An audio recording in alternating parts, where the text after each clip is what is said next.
thing is menstruation. It's huge amounts of healing vibrations. Religion versus spirituality. I mean, sex sells, right? And turns you into peanut butter.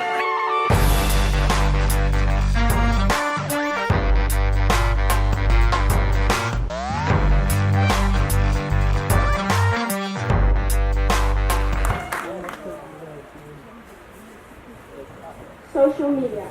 The majority of all you guys here definitely have an account, either if it's Facebook or Instagram or Snapchat. And I personally feel that a lot of us live in a world where we know a lot about each other based on these personas we've created. We've created these identities and these lives that we personally express to everyone around us, but yet again we hide behind the screen. Our online personas are facades of ourselves that leave us wearing what other people think. And this leads us to lose touch with who we really are. How many of you have seen people with big followings and posters of women on posters in magazines on the internet that are over-sexualized or exposing everything on a very personal level? I mean, sex sells, right? Is that the way that we're supposed to be showing ourselves to everyone around here on the internet? This is the perception we have of people behind a screen.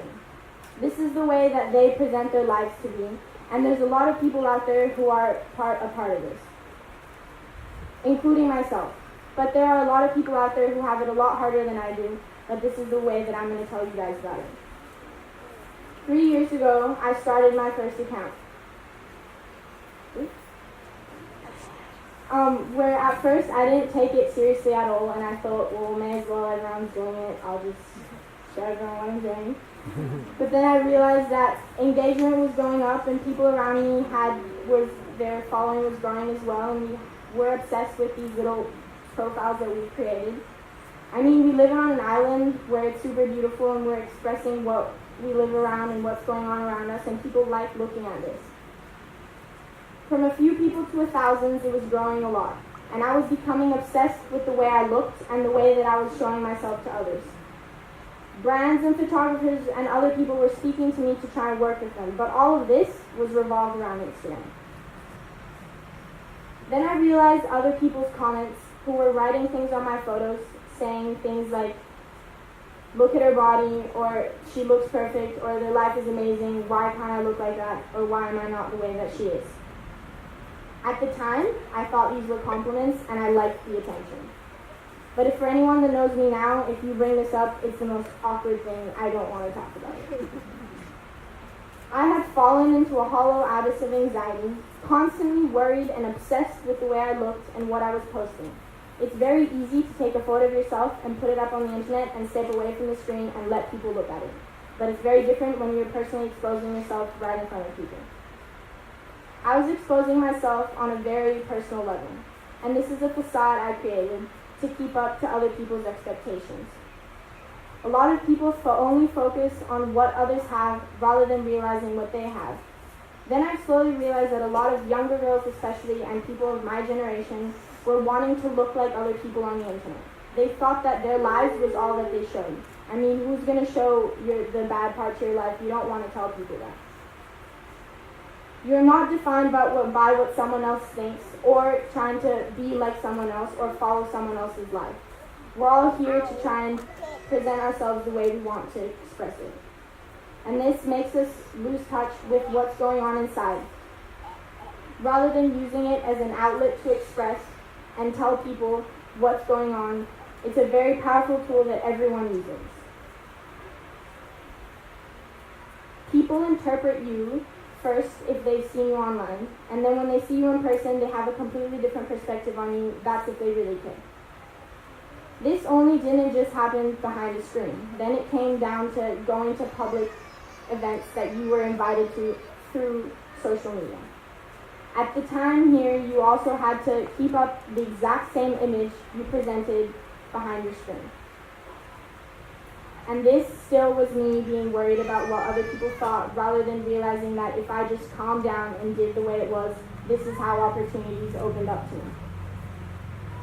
I've been exposed to it in many different aspects, whether it be surfing or modeling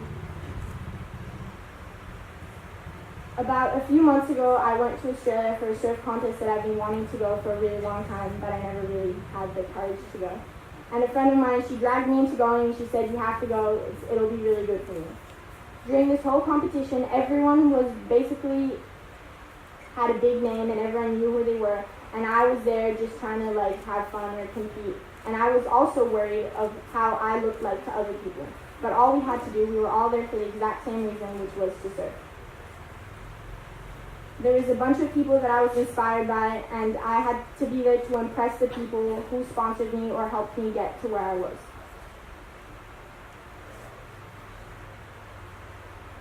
Lauren Hill, who she is an athlete who surfs for Billabong as a free surfer, she recently made a movie called Pear-Shaped, which by the inertia is the most honest surf movie you will ever watch. She says, "Am I the only one whose surfing reality almost never reflects the glam, uber-sexy representation of women surfing?